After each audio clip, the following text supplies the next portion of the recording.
جی، سب سے پہلے تو میں تمام دوستوں کا شکریہ ادا کرتا ہوں کہ آج یہاں پر تشریف لائے ہیں اور RUJ اور ضلع اوکاڑا کے مختلف پریس کلبز کے جو لیڈران ہیں وہ یہاں پر موجود ہیں، اور آج جس مسئلے پر ہم پریس کانفرنس کرنے جا رہے ہیں اس میں چوچک ضلع اوکاڑا کے ایک سینئر جرنلسٹ مار اعلیٰ یار کی گرفتاری کے حوالے سے معاملہ ہے،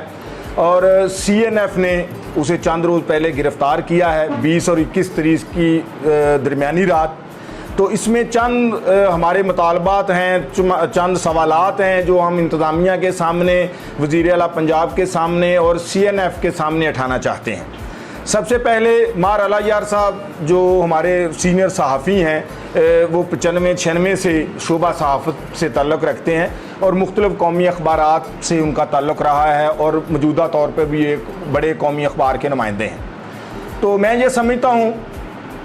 کہ ایک بڑے قومی اخبار کے نمائندے کے خلاف منشیات کی دفعات کے تحت مقدمے کا اندراج خود ایک سوالیہ نشان ہے، اور پھر اوپر سے جو ہم سمجھتے ہیں ہمارے سینئر جرنلسٹوں نے، چوچک پریس کلب کے جو ہمارے عہدیداران نے، انہوں نے، صدقرہ پریس کلب کے عہدیداران نے، راوی پریس کلب کے عہدیداران، یہ تمام وہ پریس کلب ہیں جو چوچک کے سراؤنڈنگ ایریا میں واقع ہیں، تو انہوں نے تمام تر رنالہ خرد کے ہمارے راوتیق صاحب اور دیگر جو جتنے سینئر لوگ ہیں، انہوں نے اپنی مکمل ویریفیکیشن کی کہ یہ مقدمہ جھوٹ پر مبنی ہے۔ اس مقدمے کو پلانٹ کرنے کے لیے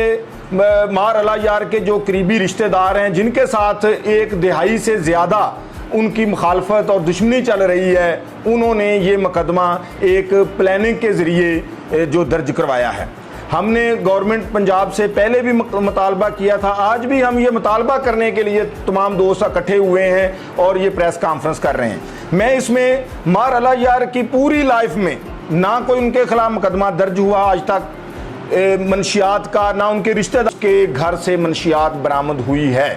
تو ہمارا موقف یہ ہے کہ وہ منشیات اس کے جو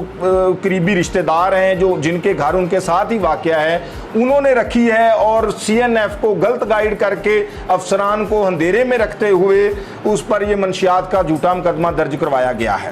تو اس پر یہ مقدمے بازی ایک خاص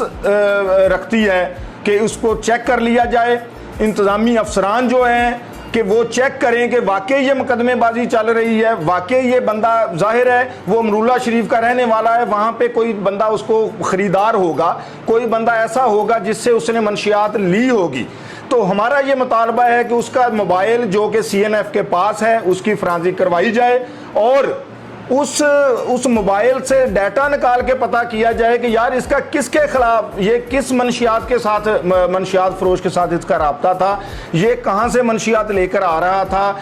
کن لوگوں کو یہ منشیات فروخت کرتا تھا۔ اگر دونوں باتیں نہیں ہیں تو پھر ہمارا موقف درست ہے۔ اس کے بعد ہم اگلے بات پہ آتے ہیں کہ جب یہ ریڈ ہوا، جس رات پہ ریڈ ہوا، اس ایریے کی جیو فینسنگ کروا لی جائے، اور جیو فینسنگ میں دودھ کا دودھ اور پانی کا پانی ہو جائے گا۔ ہم وزیر اعلیٰ پنجاب اور DG CNF سے یہ مطالبہ کرتے ہیں کہ اس کی GAT بنائی جائے، اعلیٰ افسران پر مشتمل ایک ایسی ٹیم تشکیل دی جائے جو اہل علاقہ کے بھی بیان قلم بند کرے، جو اس کے موبائل کی فرانزک بھی کروائے، جو وہاں کی جیو فینسنگ بھی کروائے، جو ضلع اوکاڑا کے جرنلسٹ حضرات ہیں ان کے بھی بیانات قلم بند کیے جائیں، تو پھر حقائق خود بخود CNF کے سامنے آ جائیں گے۔ ہمیں، میں سمجھتا ہوں کہ بتانے کی ضرورت نہیں پڑے گی، اور ہمارا موقف، ہمارے ساتھیوں کا موقف یہی ہے۔ ہم اسی لیے پورے ضلع کے تقریباً 20 سے 21 پریس کلبوں کے ساتھی یہاں پہ موجود ہیں، اور صدور، جنرل سیکرٹری اور دیگر عہدیداران، ہمارا مطالبہ یہی ہے کہ اس کی شفاف اور غیر جانبدار انکوائری کی جائے۔ اور اس موقع پر میں چودھری غلام رضا جائے کہ مار اعلیٰ یار منشیات فروش ہے۔ مار اعلیٰ یار ایک سادہ انسان ہے اور وہ سگریٹ تک پینے کا بھی عادی نہیں ہے۔ تو اس کے بعد میں یہ سمجھتا ہوں کہ FIR میں اس پر الزام لگایا گیا ہے کہ اس کے قبضے سے 330 گرام چرس اور افیم، اور اس کے بعد پھر ایک ویپن بھی برآمد ہوا ہے۔ تو اس میں مار اعلیٰ یار اور تمام جو اہل علاقہ ہے، جب CNF والوں نے ریڈ کیا اور ریڈ کے بعد انہوں نے فجر کی نماز وہاں پہ ادا کی، تو نمازیوں نے بھی یہ کہا